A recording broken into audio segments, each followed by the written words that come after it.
Olá, começa agora mais um Senta que lá vem a história. E do que nós vamos falar hoje, Cláudia? Oi, Guilherme, a gente vai falar um pouquinho sobre a franquia do Harry Potter.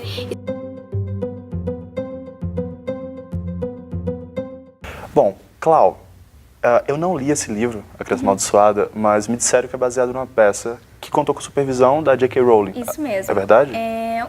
Ela sempre sonhou em ter uma história além dos 7 livros. Eu acho que até a gente, como fã da franquia, sonhamos isso. Até então que saiu A Criança Amaldiçoada, que é uma peça muito boa, aliás. Eu acho que assim, muita gente critica ela, sabe, por ser numa questão de peça e não em um romance, como todo mundo estava acostumado a ler. Ou seja, é um roteiro, é um livro diferente, que é um roteiro, né? É uma leitura diferente, assim. É uma leitura mais rápida, porém, essa questão de mais rápido, eu acho que muita gente espera que não fosse tão rápida. Ok. Isso que eu acho que muita gente critica, que é rápido, então muita gente quer mais. E às vezes ela tá lendo, quero mais, ela não recebe aquele quero mais, sabe? Mas pra mim não deixa falhar nada, eu acho uma ótima história, não tenho o que dizer. Ia começar assim, eu soube que se passa 19 anos depois do 19 anos, sétimo exatamente. livro, né, da saga original. Do que propriamente fala? Acho que o Harry envelheceu, todo mundo envelheceu um pouco no processo. O livro começa exatamente no que parou a Relíquia da Morte, que foi quando o Harry estava levando o filho dele, que ele encontra Hermione, Rony com a filha dela, no caso, e eles estão entrando no trem para ir em direção a Hogwarts. E nesse livro, o Harry, ele agora é ministro da magia, e ele tem um filho, que é o do meio dele, que se chama Alvo Severo Potter. Algumas homenagens, né? Algumas homenagens a gente vê por aí. Um nome pesado. Sim. E acho que esse nome pesado faz com que Alvo se sinta com uma responsabilidade de tanto. Pensa, Alvo Severo Potter. Potter já é dá o que se falar, né? Sim. Ainda Severo e Alvo. É muita pressão, É muita pressão para uma criança só, né? E ele sente muito isso. E essa insegurança que ele sente por esse nome pesa na relação dele com o Harry, sabe? Quando ele chega em Hogwarts, a gente tem sobre aquela cena do sentar na cadeirinha, o papel seletor vir e você escolher a casa. Uma pergunta pra você, Guilherme, que não leu. Ok. Você, o que você acharia? Que casa Alvo seria? Em tese, era pra ser Grifinória, né? Exato. Não é? Não é. Essa é uma surpresa, minha gente. Ele cai na Sonserina. Ou seja, a rival da Grifinória, correto? Exatamente. Uau. E que era a casa quem? Do Draco Malfoy, do Voldemort. E eu não li, mas soube que falando em Malfoy, temos uma questão complicada aí entre as duas famílias, né? Temos, porque, assim, desde a Pedra Filosofal a gente já vê que o Harry e o Draco já tinham uma certa rivalidade. E o que, não acho que espanta não é a palavra certa, mas o que impressiona é que o Draco já tem um filho. O nome do filho do Draco é Scorpion Malfoy. E o Scorpion, ele é da Sonserina, como já era de esperar, pela herança do pai Draco. A família toda. A família Malfoy, né?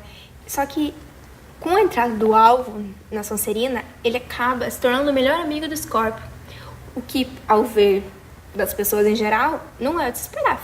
Filho de Draco Malfoy, amigo de filho de Harry Potter. É impensável. É impensável, né? E essa amizade, ela vai criando uma certa tensão ao decorrer do livro, né? Porque o Harry não gosta, o Draco não gosta. Casa de família. Exatamente, casa de família. E não sei se você lembra, Guilherme, do Cedrico Diggory. Eu lembro que é um rapaz que representa Hogwarts no torneio Tribruxo. Exatamente. Quarto livro. Cálice de Fogo. Perfeito. É esse mesmo. E o pai dele vai até a casa do Harry um dia, e o Harry, como é o ministro da magia, e ele vai até lá e fala assim, bate na porta, tudo bem, Harry, tudo bem. E ele chega e fala, muita gente já morreu pra você estar aqui. Sim.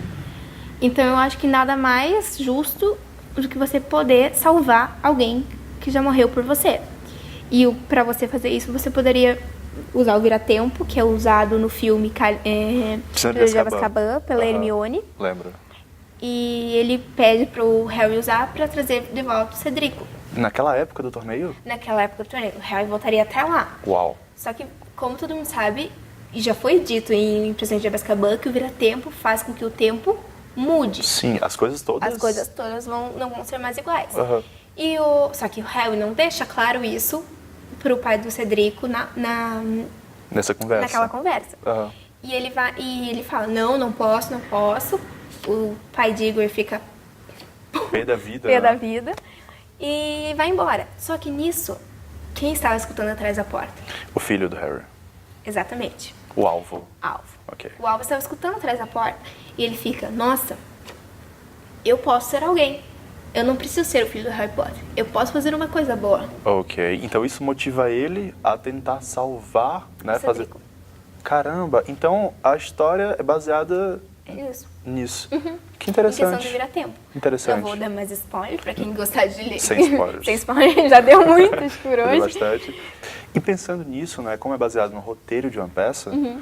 você sentiu muita dificuldade, não dificuldade, mas foi diferente? Como foi essa leitura para você, Cláudia? Assim, não foi cansativo, assim, mas o que eu senti muita falta foi a questão que às vezes os personagens, como o Harry, Hermione e Rony, que já são costumeiro da gente ler, eles se tornam muito diferentes. Parece que eu tô lendo assim, tipo assim, eu tô lendo, tô vendo aquilo, eu falo assim, nossa, mas não é o Harry que eu conheço. Aham. É outro Harry. Isso eu senti muita falta do personagem ter uma coerência do que ele era antes. Entendo. Não é porque eu acho que ele cresceu, ele ficou adulto, ele amadureceu, mas ele continua sendo a mesma pessoa. Você amadurece, ok, mas você continua tendo a sua essência, você continua tendo a essência do Guilherme. Sim. E o Harry teria que continuar tendo a essência do Harry. Mas os novos personagens eu acho muito bem detalhados. São. E bom, como se passa 19 anos depois, acredito eu, né, que talvez a gente possa sentir um pouco mais, um lado um pouco mais pesado da história do Harry Potter, né? Sim. Porque a própria franquia, eu li quando era, poxa, eu tinha 10, 11 anos, eu fui crescendo lendo os livros e percebi que você vai crescendo junto com os personagens. Exatamente. Né? Então, depois de 19 anos, o livro A Criança Amaldiçoada tem essa pegada um pouco mais adulta? Tem sim, exatamente pela questão da estrutura dele, por ele não ser tão aquele romance que a gente está acostumado, pela questão dos personagens, os conflitos, né? Porque eu li também quando criança e leio até hoje Harry Potter, sabe? E quando eu li A Criança Amaldiçoada e continuei lendo ele, eu vi o conflito são muito mais pesado. Esse conflito pai-filho que a gente não tinha, porque você pensar, Harry não teve um convívio com pai e mãe. Sim. Como que uma criança que não teve um convívio com pai e mãe vai educar agora um filho? Você tem aquele conflito, ele não teve aquele amor paterno, materno para passar pro filho agora. E falando sobre expectativa, e eu percebi que você realmente adorou o livro, depois dessa leitura, você queria uma continuação da Criança Amaldiçoada? Ai, queria sim. Queria, acho que como fã, acho que todos os fãs, não só eu, iam querer. Só que acho que um problema só, Guilherme, eu acho que não teria acho que muita história pra... Entendo. Assim, a J.K. Rowling é uma autora muito espetacular, criativa, né? Então, eu acho que imaginação para aquela mulher não falta. Mas é que, às vezes, ela pode pecar pelo excesso, né? Sim. Muita a gente vê por até séries. Sim. Às vezes, tipo, tem muito fã, mas às vezes vai se estendendo, vai pecar uma hora. Você vai esticar e não vai ter mais história, não vai ter o que mais contar. Acho que é melhor a gente, eu como fã, a Maria, mas eu como fã, eu falo assim, é bom que ter isso, é bom, mas acabe com isso, do que você pecar. Acabar bem. Acabe bem. Ok. Eu acho que é espetacular. Franquia do Harry Potter, todo mundo tem que ler. Ok. Inclusive, temos muitos filmes, né? Então, se você cansar ou já estiver um pouco enjoado dos livros, Você tem sabe filme onde para todo procurar. mundo. Sim. Sempre procurar. Bom, por hoje é só. Nós vamos ficando por aqui. Se você gostou, deixe seu like, inscreva no nosso canal, deixe seu comentário e não se esqueça de ler sempre a franquia do Harry Potter, né, Guilherme? Com certeza. E se você leu, gostou ou mesmo não gostou, deixe nos comentários o que você achou da Criança Amaldiçoada. É isso. Tchau, tchau, pessoal. Tchau, tchau. Obrigada. Everything.